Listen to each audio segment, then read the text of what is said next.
So the Vegas Raiders and the Seattle Seahawks played last night in their preseason openers, finished in a 2023 tie. Pete Carroll and Geno Smith's return to Seattle along with Jamal Adams. But the most intriguing thing about this game was Jalen Milroe, his first NFL action. And overall, man, I thought he looked pretty good out there. He only played 2 quarters. Drew Lock got the first 2 quarters. Jalen got the second half. Hopefully, the third preseason game, I'm hoping we get a little bit more out of him. Hopefully see him for at least 3 quarters or not a full game. But overall, I was pretty impressed with his performance. He definitely is like a baby Lamar Jackson for sure. And another thing that kind of stood out to me is I didn't watch him a whole lot in college, but I thought he was a little bit bigger than what he actually is. He kind of didn't look like the biggest guy out there. I don't know if that's just me, but I just wanted to point that out. But his speed is pretty significant, definitely a fast guy. And I feel like he definitely worked on a lot of things this offseason because going into the draft and the scouting combine, a lot of his faults were outlined in the passing game, just not being a very efficient passer. And there was one play in particular late in the game, play action, rollout, 2 defenders were chasing him, and instead of easily picking up the first down with his legs, he kept his eyes down the field and he made a pretty nice, accurate throw to his receiver. So I just think Jalen Milroe has a lot of potential in my opinion. I know it's only one preseason game. I know he only had 10 pass attempts. I get that, but it's a lot better than him completely having a terrible performance. And yes, I'm aware that he did throw an errant ball to a Raiders defender. He had an opportunity to get a pick six, but he dropped it. But it was one play and it didn't happen, so who really cares about that? Of course, if he would have held onto the ball, the narrative would definitely be a little bit different. I get that, but it didn't happen, so we have to live in reality sometimes. Yeah, Seahawks fans, let me know what you think about Jalen Milroe. Were you impressed with his performance, and how do you see him developing as a quarterback for the Seahawks going forward? Let me know in the comments below. And yeah, I will definitely be locked in for the next Seahawks preseason games. He's definitely a fun watch, just like Lamar Jackson, just because of his speed, his versatility. Those sort of quarterbacks are always fun to watch. And that's the thing too, man. I know the Seahawks just signed Sam Darnold, but it's a contract that they could easily get out of after this year. And even if he does great this year and he flops in 2026, they could still just get him off the payroll whenever they want, essentially. So if they could continue to develop Jalen and he could grow, I think he could maybe be a starter one day. I know some of you probably think I'm overreacting, but I do see some similarities with kind of how Jalen Hurts first came into the NFL when the Eagles drafted him. What was he, like a second, third round pick behind Carson Wentz? Had a lot of college hype. Same with Jalen Milroe. And not really a lot of people thought about him that he could actually be a starter one day in this league.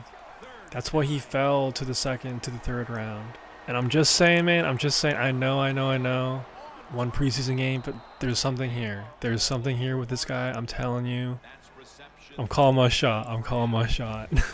Whether it's Sam Darnold or Jalen Milroe for the next 5 years as the QB1 for the Seahawks, I just hope they find a guy, man, because I feel like this Seahawks roster, this team has been underperforming, underachieving the last 2-3 years.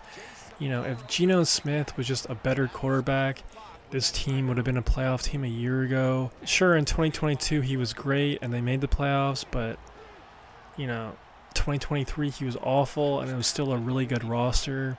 So the one thing missing from this team, from this franchise, is a solid QB1. If they could just find that, I think the Seahawks can be in the mix of things in the NFC, going deep every single year for the foreseeable future. But that's just my opinion. Let me know if you agree with me. And as far as Drew Lock, he came back after spending a year with the New York Giants. I think that guy is one of the best backup QBs in the league. I definitely think if your QB1 goes down, he could come in for a week or two and win some games. And he's just a pretty exciting player to watch, pretty mobile. Sure, he doesn't make the best decisions from time to time, but I think he's one of the best second string QBs in the league. But yeah, man. Other than that, the Bengals and the Eagles also had a pretty entertaining game last night, pretty high scoring. To my surprise, Joe Burrow actually played a significant amount of time, throwing 2 touchdown passes. And apparently he wanted to play, or Zach Taylor wanted him to play, just because the Bengals have notoriously have been slow starters for the past 5 years. They're like 0-5, 0-4 in every week 1 game. So I don't know if playing a full quarter in the first preseason game is going to change anything in week 1.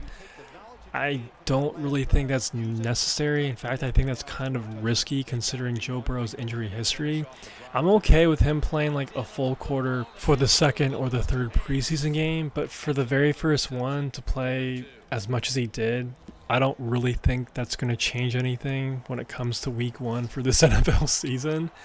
But that's just my opinion. If you agree with me or disagree with me, let me know. I'm really curious. If I was the head coach of the Bengals, I would just play him for a full first quarter in the third preseason game, or maybe the first half if you really want to get those extra reps, but that kind of seems like too much. I don't know. It's just kind of like a weird approach. Like, bro, like, I don't really understand why they get off to these slow starts, but hey, fair play to them. They're throwing things at the wall. Maybe this will change things. I'm kind of skeptical, but we'll see. We'll see.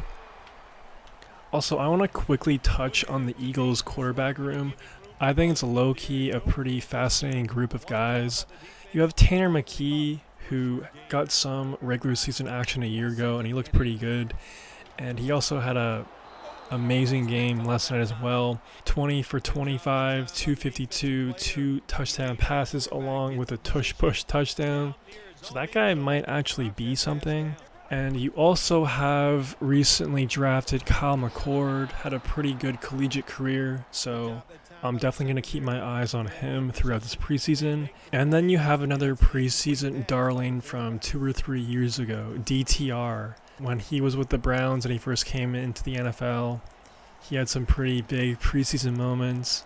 So I just wanted to briefly touch on that. Kind of a loaded quarterback room in my opinion. Also, it'll be interesting to see if their running back, Will Shipley, can continue to improve. I think that dude has a lot of potential, and last night he had 7 carries for 48 yards. And they also recently signed A.J. Dillon, recently the Packers RB. He had 5 rushes for 27 yards. So if Saquon ever wants to take a rest for a week or two once the regular season rolls around, I think they'll be okay at the RB position. Just a loaded team from top to bottom, and that Super Bowl this year, it's theirs to lose, because this team is just, I don't know, man. I see no holes at all on this roster. And plus, they have all the confidence in the world. Yeah, man, let me know if you checked out any of the preseason games last night, and are you going to check out any tonight, or do you not care about preseason at all? Let me know in the comments below. If you made this far, please subscribe, like the vid, it'd help out your boy a ton. That's all I got for right now. Peace. First and 10. 2 hands on the football and has the catch. The Chargers did a good job there on first down. That pass picks up some good solid yards. Now second and short. Much easier to call those kind of plays. Second and short. He's scrambling now. Ball is out, and the defense has it. He's brought down.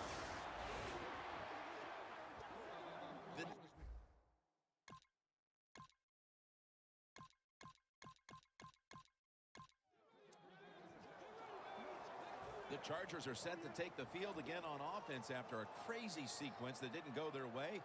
That turnover led to turnover points. And now let's see if they're going to get him here.